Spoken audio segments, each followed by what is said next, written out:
أغلالا আজকের এই এপিসোডে দুটি ঘটনা নিয়ে হাজির হয়েছে। আশা করছি ঘটনা দুটি আপনাদের ভয়ের শিহরণ জাগাতে সক্ষম হবে ইনশাল্লাহ। আশা করি আল্লাহর রহমতে ভালো আছেন। আমি আব্দুল্লাহ নাইম বলতেছি বিক্রমপুর ভাগ্যকুল থেকে। আজকে যে ঘটনাটি আমি আপনার সাথে শেয়ার করব এটি হচ্ছে আমার আব্বার সাথে ঘটে যাওয়া ঘটনা। বলে রাখা ভালো যে রাসেল ভাই, আমাদের পূর্বপুরুষ থেকে আমরা মাছ ধরে থাকি। মোট কথায় আমরা জেলে সম্প্রদায়। তো আজ থেকে প্রায় 25 থেকে 30 বছর আগের এই ঘটনাটি। নদীর পাশ দিয়ে বয়ে গিয়েছে একটি রাস্তা। বাম পাশে নদী, ডান পাশে জঙ্গল। এমন একটি রাস্তায় রাসেল ভাই, আমার দাদা এবং আমার আব্বা হেঁটে আসতেছিল আমাদের বাসায়। তখন বলে রাখা ভালো যে রাসেল ভাই, আমার দাদা একটু ফকির টাইপের ছিলেন। তিনি ভালো ঝাড়ফুঁক করতে পারতেন। তো তারা আসার পথে প্রায় সেই সময়টা ছিল সন্ধ্যার একটু আগে। তো আমার দাদা খেয়াল করলো যে পেছন দিক থেকে কোনো একটা জোরে বাতাসের শব্দ আসছে। আমার আব্বা ছিলেন আমার দাদার বাম পাশে। তখন আমার দাদা বুঝতে পারলেন যে কিছু একটা হতে যাচ্ছে। যখনই বাতাসটা অনেক কাছাকাছি আসলো, তখন আমার দাদা আমার আব্বার হাতটি ধরে টান দিয়ে ডান পাশে নিয়ে আসলেন। তারপরে আমার দাদা যেটা দেখতে পেলেন যে বাতাসটা জোরে সামনের দিকে চলে গেল। এর কিছুদিন পরে আমার আব্বা যখন বড়শি দিয়ে মাছ ধরতে গিয়েছিলেন এক চরের পাশে। বলে রাখা ভালো যে রাসেল ভাই, আমার আব্বা 25 থেকে 30 বছর আগে যখন মাছ ধরতেন, তখন চর অঞ্চলে তখন এত মানুষ ছিলেন না এবং এত নৌকাও ছিল না। তো যার কারণে তারা অনেক সময় বড়শি পানিতে ফেলে কোনো একটা বাড়ি বা ঘরের সন্ধান করতেন, সেখানে পাশে নৌকাটি রেখে দিতেন। একদিন আমার আব্বা এবং তার ছোট 2 ভাইকে নিয়ে নদীতে মাছ ধরতে গেলেন। তো চরের এক পাশে তারা বড়শি পানিতে ফেলে চরের পারে নৌকাটি রাখলেন। রাসেল ভাই, যারা চরের আশেপাশে মানুষ আছে তারা জানেন যে চরের মাঝখানে কাশফুলের মাঝে মাঝে কিছু কিছু কলা গাছ থাকে। তো একদিন বড়শি পেতে রাখার পর আব্বা এবং তার ছোট ভাইদেরকে নিয়ে খেতে বসছিলেন। এমন সময় আব্বা হঠাৎ করে চরের মাঝখানে তাকালেন। তাকে তিনি দেখলেন যে একটি কলা গাছের মতো দাঁড়িয়ে রয়েছে। তো আব্বা বেশি একটা পাত্তা না দিয়ে আবার খেতে শুরু করলেন। খাওয়ার মাঝ বরাবর তিনি যখন গেলেন, তখন আবারও চোখ পড়ল সেই দিকে। তিনি আবার লক্ষ্য করে দেখলেন রাসেল ভাই, কলা গাছটি এর আগে তিনি যত দূরে দেখেছিলেন এখন কিন্তু একটু সামনে মনে হচ্ছে। তখন আব্বা মনে মনে ভাবলেন যে কলা গাছটি আমি একটু আগে দেখলাম এত দূরে, এখন মনে হচ্ছে কলা গাছটি আর একটু সামনে। তখন আব্বার মনে একটা কাঁপুনি দিয়ে উঠল এবং তিনি কিছুটা আঁচ করতে পারলেন। যদিও সম্পূর্ণ শিওর ছিলেন না, কিন্তু কিছুটা অনুমান করতে পারলেন। তো একটু পরে যখন আবারও চক্ষু দিয়ে তাকালেন, তখন রাসেল ভাই যেটা দেখলেন, আব্বা খুবই ভয় পেয়ে গেলেন। আব্বা দেখলেন যে 5 থেকে 7 হাত একটা লোকের মতো কালো দৌড়ে আসতেছে আব্বার নৌকার দিকে। তখন আব্বা কি করলেন, যে নৌকার ভেতরে যে লগ্গি ছিল সে লগ্গিটা হাতে নিয়ে মাটিতে জোরে একটা খোঁচা দিলেন। খোঁচা দেওয়ার কারণে নৌকাটি যখন পানিতে চলে গেল একটু বাহিরে, তখন স্রোতে আব্বার নৌকাটি ভেসে গেল। আব্বা আর সাহস হয়নি পেছন দিকে ঘুরে তাকানোর। এর বেশ কিছুদিন পরে আব্বা এবং তার বন্ধু ও বন্ধুর একটি ছোট ভাই তারা মাছ ধরতে গেল এক খালে। তো খালটির বর্ণনা দিয়ে রাখি রাসেল ভাই, খালটির দুই পাশে ঘন বাঁশ ঝাড় ছিল এবং একটি রাস্তা ছিল খালের ডান পাশে, সেখান দিয়ে মানুষ যাতায়াত করত। তো বচ্চি পানিতে ফেলার পর সন্ধ্যাবেলায় খালের এক পাশে নৌকাটি আব্বা রেখে দিলেন এবং রাতের খাওয়া দাওয়া শেষ করে ঘুমানোর জন্য প্রস্তুতি নিলেন। আব্বার যে বন্ধু এবং বন্ধুর ভাই ছিল তারা ইতিমধ্যে ঘুমিয়ে গিয়েছে, কিন্তু এখনো আব্বা ঘুমায়নি। ঘুম আসবে আসবে এমন সময় আব্বা লক্ষ্য করলেন যে কোনো একটা পা যেন নৌকার যে মাথা আছে ওই মাথায় পা রাখলো। তখন আব্বা অনুভব করলেন যে নৌকার যে পেছন মাথা আছে ওখানে আব্বা শুয়েছিলেন, আব্বা আস্তে আস্তে উপর দিকে যাচ্ছে। কারণ হচ্ছে রাসেল ভাই, যে জিন আর যে ভূত যাই বলেন সেটা নৌকার সামনে মাথায় পা রাখিয়েছিল, যার কারণে সামনের মাথাটা পানির নিচে চলে যাচ্ছে এবং আব্বা যে পেছন মাথায় আসছিল ওই মাথাটা উপরে চলে যাচ্ছে। রাসেল ভাই, আব্বা কিন্তু নৌকাটা একটা বাঁশের সাথে বেঁধেছিল একটু রশিটা ফাঁক করে, যার কারণে ওই অবয়বটা বা ওই জিনটা নৌকায় ভালোভাবে আসতে পারছে না। ওই পাটা রাখার কারণে নৌকাটা ডেবে যাচ্ছে। তো আব্বা এই সময় আব্বার শরীর অনেক ফুলে গিয়েছে। তো আব্বা ভয় ভয়ে অন্তরে নিয়ে তিনি কালিমা পড়তে শুরু করলেন। যখনই কালিমা পড়া শুরু করলেন তখনই নৌকাটা একটি ঝাঁকুনি দিয়ে উঠল। তখন আব্বা বুঝতে পারলেন যে জিনটি আমাদের নৌকা থেকে পাটি সরিয়ে নিয়েছে। সেই রাতে আব্বা ভালোভাবে ঘুমাইতে পারেনি রাসেল ভাই। যখন সকাল হলো তখন আমার যে আব্বার বন্ধু এবং বন্ধুর ছোট ভাই ছিল তারা অনেক পায়খানা করতেছিল। তো আব্বার তেমন কোনো সমস্যা হয়নি। তো এটাই ছিল রাসেল ভাই আমার আব্বার সাথে ঘটে যাওয়া কিছু ঘটনা, যা আমি আজকে শেয়ার করলাম। আমার কাছে আরো ভয়ানক ভয়ানক ঘটনা আছে রাসেল ভাই। এটা ভূত.com-এ পাঠানো আমার প্রথম ঘটনা। যদি আমার ঘটনাটা সিলেক্ট হয় আমাকে জানাবেন এবং আমি আর শ্রোতা বন্ধুরা, আশা করি সকলে ভালো আছেন এবং সুস্থ আছেন। আমি মোহাম্মদ সাবিত আলম বলছি ময়মনসিংহ বিভাগ থেকে। আজকে আমি যে ঘটনাটি শেয়ার করব সেটি আমার কাছে শেয়ার করেছিলেন আসলাম নানা। কথা না বাড়িয়ে সরাসরি চলে যাব আসলাম নানার ঘটনায়। ঘটনার সূত্রপাত হয় শাহ সাহেবের কাছে আসা একদল অসহায় এবং আতঙ্কিত মানুষের কান্নার মধ্য দিয়ে। সুনামগঞ্জের তাহিরপুর উপজেলার এক দুর্গম গ্রাম থেকে ওই মানুষেরা এসেছিলেন। ওনাদের চোখে মুখে ছিল তীব্র ক্লান্তি এবং এক অজানা আতঙ্কের ছাপ। সাহায্যের এক বুক আশা নিয়ে ওনারা শাহ সাহেবের শরণাপন্ন হন। ওনাদের সাথে ছিলেন একজন যুবক, ওনার নাম জনাব রাহাত। রাহাত সাহেবের দিকে তাকালে বোঝার উপায় ছিল না যে উনি একজন স্বাভাবিক রক্তে মাংসের মানুষ। উনি সম্পূর্ণভাবে ওনার মানসিক ভারসাম্য হারিয়ে ফেলেছিলেন।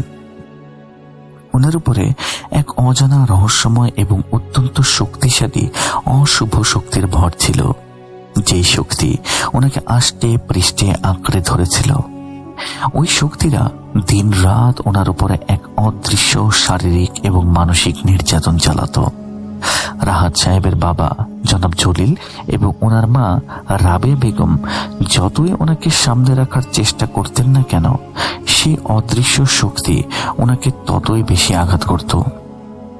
শাহ সাহেব যখন জনাব জলিলের কাছে সম্পূর্ণ বিষয়টি জানতে চাইলেন যে ওনার ছেলে কবে থেকে এবং কিভাবে এবং কেন এমন অশুভ শক্তির শিকার হলেন, তখন জনাব জলিল সম্পূর্ণ ঘটনাটি খুলে পড়লেন।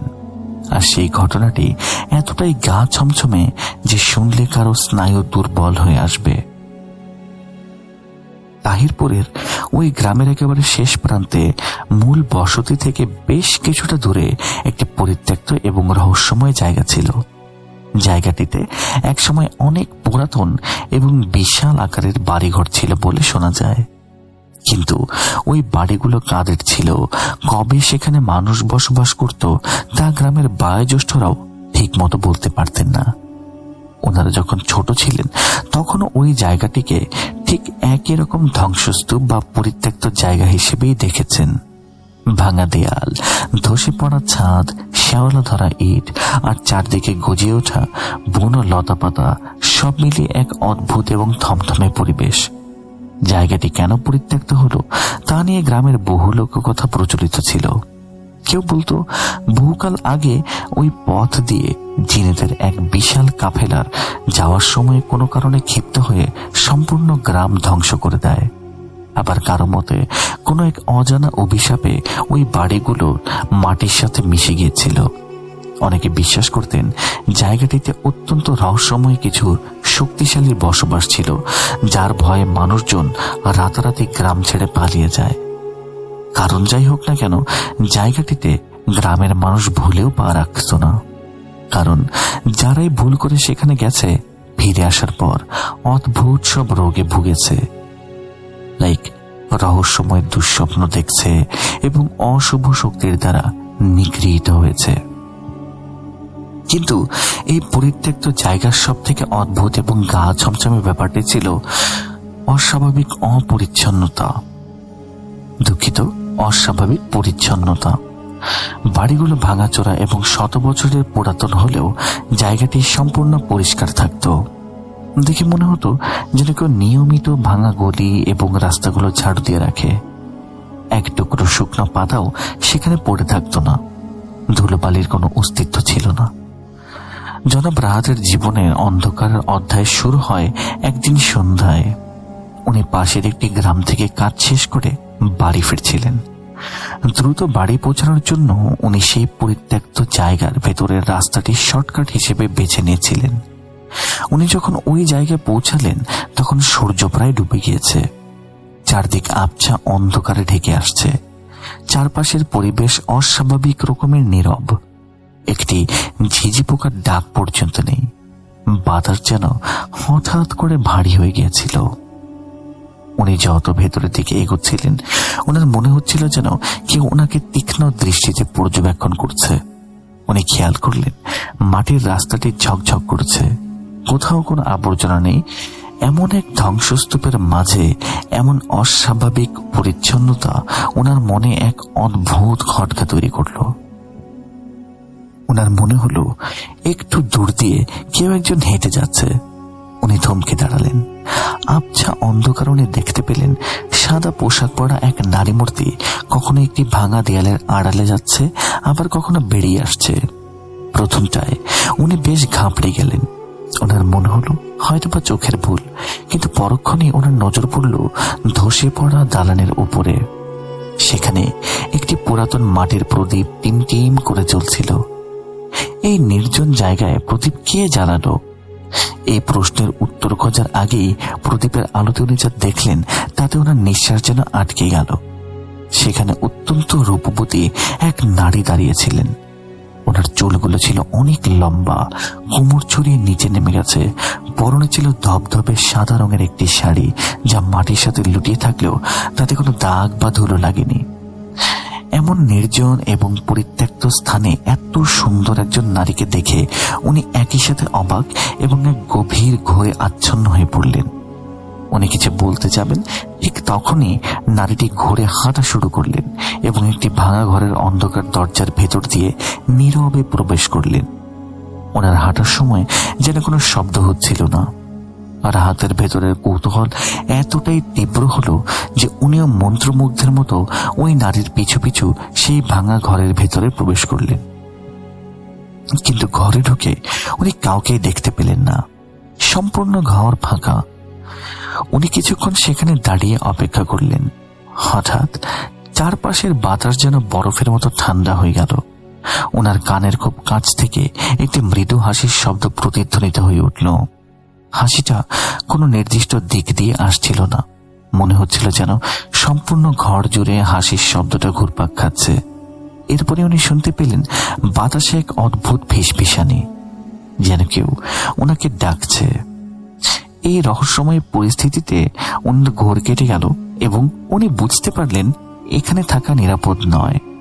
উনি সেখান থেকে দ্রুত পায়ে বেরিয়ে এলেন। বাড়ি ফিরে উনি ওনার বাবা জনাব জলিল এবং মা রাবেয়া বেগমকে সম্পূর্ণ ঘটনাটি খুলে বললেন। ওনারা অত্যন্ত ভয় পেয়ে গেলেন এবং ওনাকে কঠোরভাবে নিষেধ করলেন যেন উনি আর কখনোই ওই রাস্তার দিকে না যান। ওনারা বুঝিয়ে বললেন যে উনি যাকে দেখেছেন তিনি হয়তো বা কোনো সাধারণ মানুষ নন, বরং জিনেদের রাজকুমারী বা জিন জাদি। গ্রামের অনেকেই ওই রহস্যময় নারীকে ঘুরে বেড়াতে দেখেছেন। যেই ওনার রূপে মুগ্ধ হয়ে ওনার পিছনে অথবা ওনার ডাকে সাড়া দেয়, এই অদৃশ্য শক্তিটি তার সাথে এক অদ্ভুত সম্পর্ক স্থাপন করতে চায়। কিন্তু পরিবারের এই সতর্কতা ওনার যেন কোনো কানেই এলো না। ওই নারীর মোহ ওনাকে ভেতর থেকে কুড়ে কুড়ে খাচ্ছিল। উনি যেন ওনার নিজের নিয়ন্ত্রণে ছিলেন না। উনি প্রতিদিন বিভিন্ন সময়ে ওই পরিত্যক্ত জায়গার আশেপাশে ঘুরঘুর করতে শুরু করলেন। কিছুদিন পর জনাব রাহাত ওনার পরিবারকে জানালেন যে পাশের এক শহরে ওনার নতুন চাকরি হয়েছে এবং ওনাকে সেখানে যেতেই হবে। পরিবার অবাক হলেও ওনার জেদের কাছে হার মানল। কিন্তু আসল সত্যিটা ছিল কিছুটা অন্যরকম। উনি কোনো চাকরিতে যাননি। এই জিন জাতিকে পাওয়ার নেশায় উনি খালেক বয়াতি নামের এক রহস্যময় তান্ত্রিকের সন্ধানে বেরিয়েছিলেন। উনি এমন কোন মন্ত্র বা আমল শিখতে চেয়েছিলেন যেন উনি ওই জিন জাতিকে নিজের আয়ত্তে আনতে পারেন। খালেক বয়াতির কাছ থেকে কিছু জটিল আমল শিখে উনি বাড়ি ফিরে এলেন। তারপর শুরু হলো ওনার আরেক নতুন অদ্ভুত অধ্যায়। উনি গভীর রাতে বাড়ি থেকে চুপিয়ে চুপিয়ে বেরিয়ে গ্রামের পুরাতন গোরস্থানে যেতে শুরু করলেন। সেখানে বসে উনি তন্ত্রমন্ত্রের সাধনা করতে লাগলেন। পরিবারের লোকজন যখন এই বিষয়টি টের পেলেন, ওনারা রাহাতকে আটকে রাখার চেষ্টা করলেন, কিন্তু উনি পরিবারের সদস্যদের উপরে রেগে গেলেন।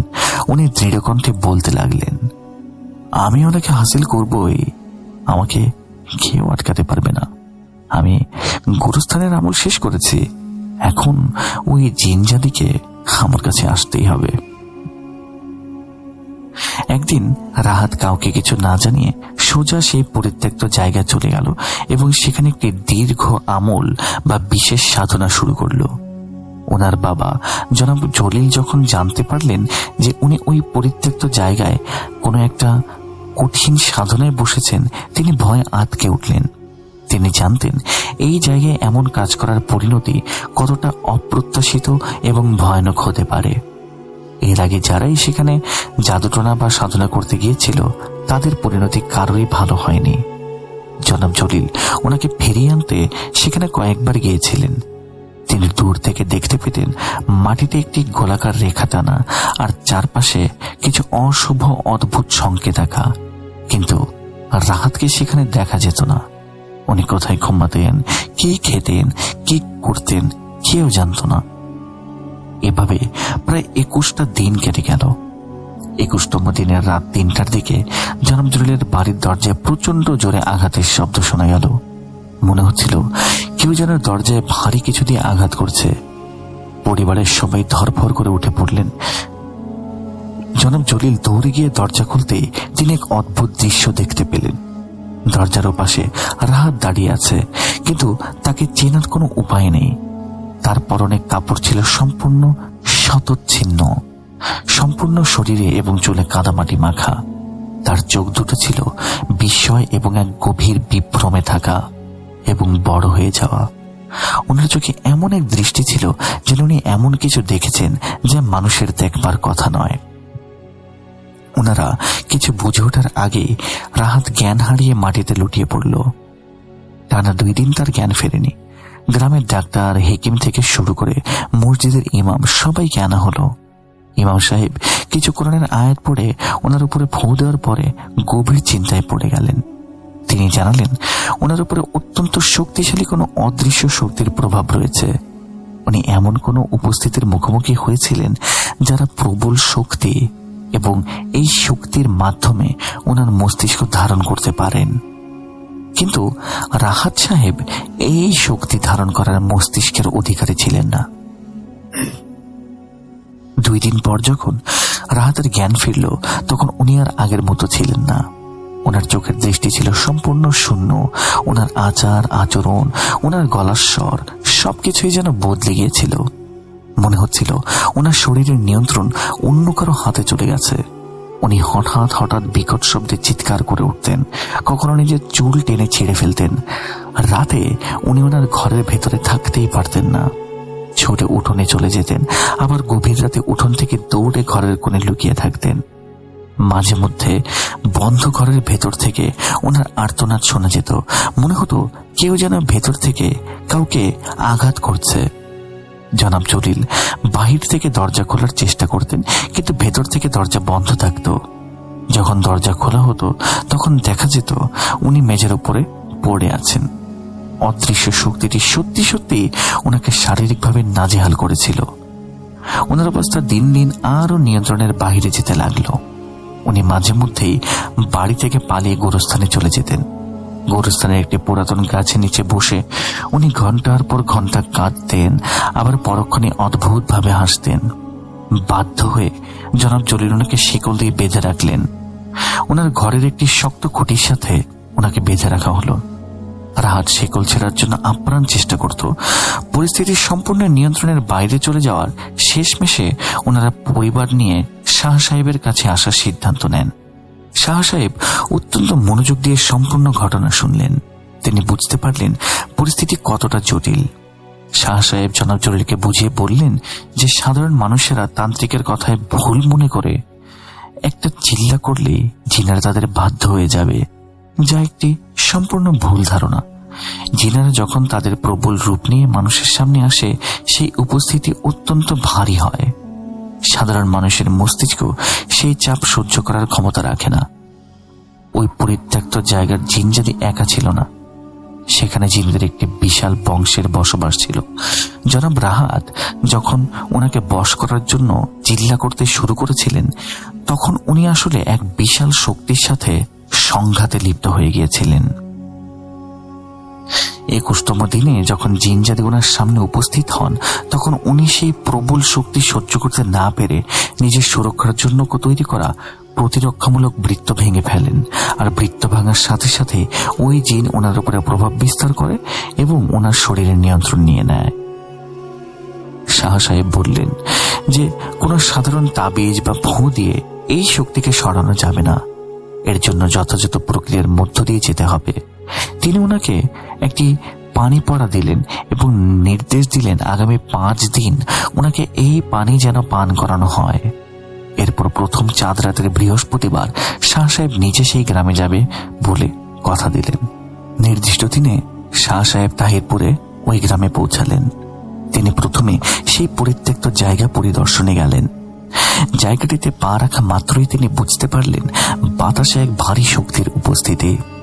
কিছু পড়া পড়ে তিনি নিশ্চিত হলেন যে সেখানে বহু অদৃশ্য শক্তির বসবাস। তিনি মাটিতে কয়লার কিছু দাগ এবং অদ্ভুত কিছু প্রতীক আঁকা দেখতে পেলেন, যা থেকে বুঝতে পারলেন রাহাত ঠিক এই জায়গাতে বসেই সাধনা করার চেষ্টা করেছিল। এরপর শাহ সাহেব জনাব জলিলের বাড়িতে গেলেন। তিনি যখন জনাব রাহাতের ঘরে প্রবেশ করলেন, তখন উনি মেঝেতে চোখ বন্ধ করে শুয়েছিলেন। কিন্তু শাহ সাহেবকে দেখা মাত্রই উনি ধর্মড় করে উঠে বসলেন। ওনার দৃষ্টি তীক্ষ্ণ হয়ে গেল। উনি শাহ সাহেবের দিকে অদ্ভুত দৃষ্টিতে তাকিয়ে শব্দ করতে লাগলেন। একটু পর ওনার গলা থেকে সম্পূর্ণ ভিন্ন একটি কণ্ঠস্বর বেরিয়ে এলো। কণ্ঠটি ছিল অস্বাভাবিক রকমের শান্ত কিন্তু ভারী। উনি বলতে লাগলেন, ওনাকে এখান থেকে চলে যেতে বলো। উনি এখানে কেন এসেছেন? উনি আমার কাজে বাধা দিচ্ছেন, আমাকে শান্তিতে থাকতে দিন। এরপর রাহাত এক অদ্ভুত শক্তিতে অদ্ভুত সুরে হাসতে শুরু করল। শাহ সাহেব বিন্দুমাত্র বিচলিত হলেন না। তিনি জনাব জলিল এবং রাবেয়া বেগমকে ঘরের এক কোণে বসিয়ে একটি বৃত্ত তৈরি করে দিলেন। তিনি কড়া নির্দেশ দিলেন, দেখেন, যাই ঘটুক না কেন এই বৃত্তের বাইরে পা রাখবেন না আপনারা। আজ রাইতে এই শক্তি অনেক রকম মায়া তৈরি করার চেষ্টা করবে, কিন্তু আপনাদের স্থির থাকতে হবে। এরপর শাহ সাহেব রাহাতের উপর একটি সম্পূর্ণ কালো রঙের কাপড় পরিয়ে দিলেন। শাহ সাহেব চোখ বন্ধ করে কিছু ভারী কোরআনের আয়াত এবং দোয়া পড়তে লাগলেন। আমল শুরু হতেই ঘরের পরিবেশ দ্রুত বদলাতে শুরু করলো। বাতাস হঠাৎ করেই থমথমে হয়ে গেল। ঘরের ভেতরের তাপমাত্রা এতটা কমে গেল যে সবার নিঃশ্বাস ভারী হয়ে আসছিল।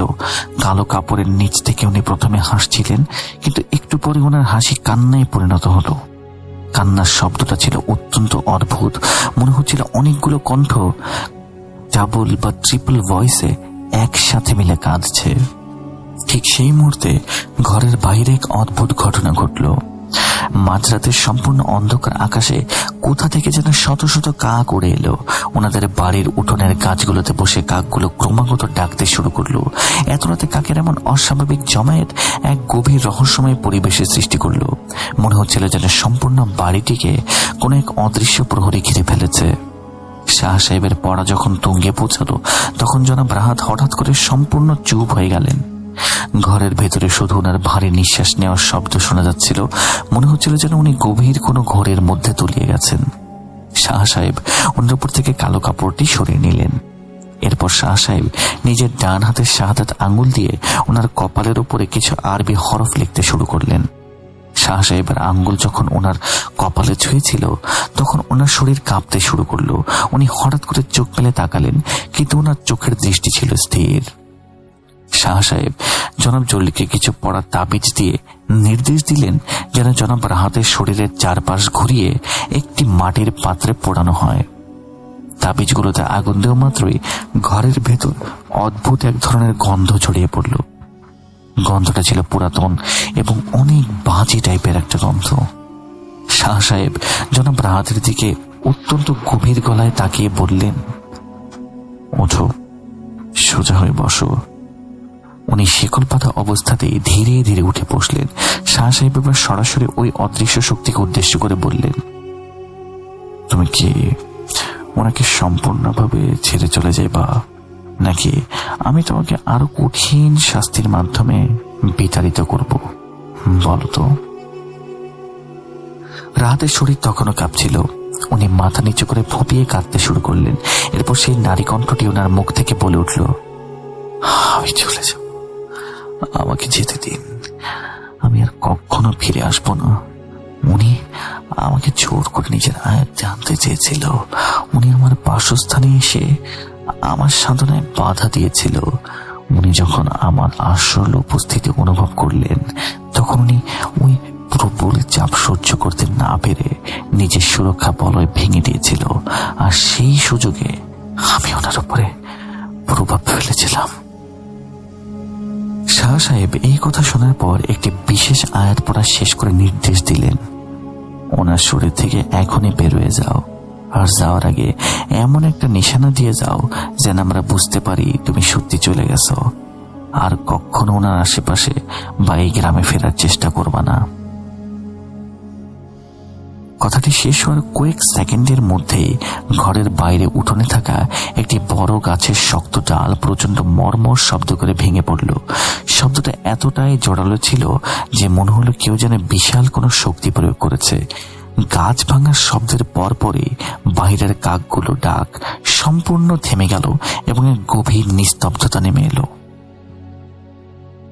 একই সাথে রাহাত একটি দীর্ঘশ্বাস ফেলে জ্ঞান হারিয়ে মেঝেতে লুটিয়ে পড়ল। শাহ সাহেব ওনার বাঁধনগুলো খুলে দিতে বললেন। কিছুক্ষণ পর যখন ওনার জ্ঞান ফিরল, তখন ওনার চোখে আর সেই শূন্যতা ছিল না। উনি ফ্যাল ফ্যাল করে ওনার মা বাবার দিকে তাকিয়ে কেঁদে উঠলেন।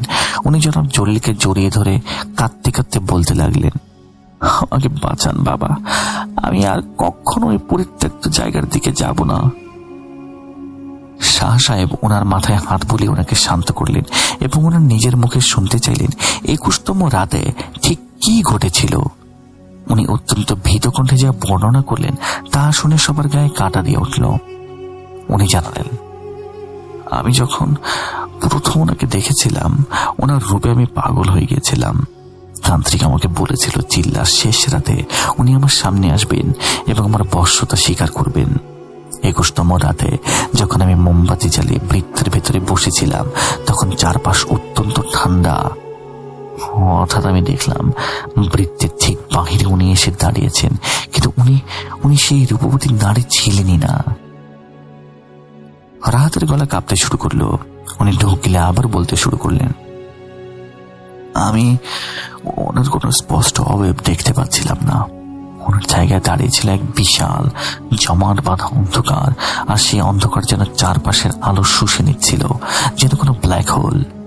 ওনার কোনো মুখ বা চোখ আমি দেখিনি, শুধু অনুভব করেছিলাম এক ভয়ঙ্কর শীতল এবং প্রাচীন উপস্থিতি, যে আমাকে ভেতর থেকে দুমড়ে মুচড়ে দিচ্ছিল। ওনার কোনো নির্দিষ্ট কণ্ঠস্বর ছিল না, মনে হচ্ছিল হাজার হাজার ফিসফিসানি আমার কানের পর্দা ফাটিয়ে দিচ্ছে। আমি ওই প্রবল এবং রহস্যময় উপস্থিতি কোনোভাবেই সহ্য করতে পারিনি। আমার মস্তিষ্ক যেন কাজ করা বন্ধ করে দিয়েছিল। আমি দিশেহারা হয়ে বৃত্তের দাগ মুছে ফেলে বাড়ির দিকে দৌড় দিয়েছিলাম। উনি কোনো শব্দ না করে আমার পেছু নিয়েছিল। এরপর আমার আর কিচ্ছু মনে নেই। শাহ সাহেব দীর্ঘশ্বাস ফেলে বললেন, আপনি অত্যন্ত সৌভাগ্যবান যে বেঁচে আছেন। অশুভ শক্তিরা কখনোই মানুষের আয়ত্তে আসতে চায় না। তারা মানুষের সামনে রূপের বদলে মোহ তৈরি করে এবং মানুষকে ফাঁদে ফালায়, আর আপনার মতো মানুষেরা সেই ফাঁদে পা দেয়। আপনি যে মোহজালে আটকা পড়ছিলেন তা ছিল ওনাদের একটা কৌশল। এরপর যখন আপনি তন্ত্র মন্ত্র নিয়ে ওনাদের বাধ্য করার চেষ্টা করছেন, তখন ওনারা ক্ষিপ্ত হয়ে ওনাদের আসল এবং প্রবল উপস্থিতি আপনার অনুভব করাইছে। একজন সাধারণ মানুষের পক্ষে সেই অসীম এবং আদিম শক্তির উপস্থিতি সহ্য করা কোনোভাবেই সম্ভব না। শাহ সাহেব ওনাকে একটি শক্তিশালী রক্ষা কবচ তৈরি করে ওনার গলায় পরিয়ে দিলেন এবং নির্দেশ দিলেন যেন উনি নিয়মিত প্রার্থনা করেন এবং কখনোই আর ওই ধরনের তান্ত্রিক আমূল বা জাদুটনার ধারের কাছে না যান। জনাব রাহাত তওবা করলেন এবং প্রতিজ্ঞা করলেন যে জীবনের শেষ দিন পর্যন্ত উনি আর কখনো কোনো অশুভ শক্তির সন্ধানে যাবেন না। এই ঘটনার পর রাহাত ধীরে ধীরে সুস্থ হয়ে ওঠেন। তবে ওনার জীবনের সেই দিনগুলো যখন উনি সম্পূর্ণভাবে ওই শক্তির নিয়ন্ত্রণে ছিলেন, সেই সময়কার কোনো স্মৃতি ওনার মনে ছিল না। কিন্তু পরিত্যক্ত জায়গার সেই রাতের সেই জমাট বাঁধা অন্ধকারের বিভীষিকা ওনাকে আজও মাঝরাতে ঘুম থেকে জাগিয়ে তোলে। আসলে এই ঘটনা শোনানোর পর আসলাম নানা আমাকে বলেছিলেন যে মানুষেরা যা কিছু প্রয়োজন, সেই প্রয়োজন মেটানোর একমাত্র মালিক সৃষ্টিকর্তা। সেই প্রয়োজন শুধুমাত্র সৃষ্টিকর্তার কাছেই চাওয়া উচিত। কোনো অদৃশ্য বা অশুভ শক্তিকে বশ করে নিজের বাসনা পূরণ করার চেষ্টা করা সবসময় বিপর্যয় ডেকে আনে। ওনার এই গা ছমছমে অভিজ্ঞতা আমাদের সবার জন্যই এক বিশাল শিক্ষণীয় বিষয় ছিল। এই বলে আসলাম নানা অন্য ঘটনা শেষ করেন। ধন্যবাদ প্রিয় লিসেনার্স, আপনাদের সকলকে ধন্যবাদ সময় নিয়ে কষ্ট করে ঘটনাটি শোনার জন্য, এবং রাসেল ভাইকে ধন্যবাদ ঘটনাটি প্লে করার জন্য। আমি জানি আমার এখান থেকে কিছু নয়েজ আসছে, বিকজ আমি যে রুমে বসে রেকর্ড করছি তার বাহিরে বৃষ্টি হচ্ছে প্রচন্ড পরিমাণে, এবং এই বৃষ্টির কারণে আসলে কিছু আপনারা বজ্রপাতের শব্দ শুনতে পাচ্ছেন। সেজন্য আমি আন্তরিকভাবে দুঃখিত। কথা হবে আবারও কোনো নতুন এপিসোডে।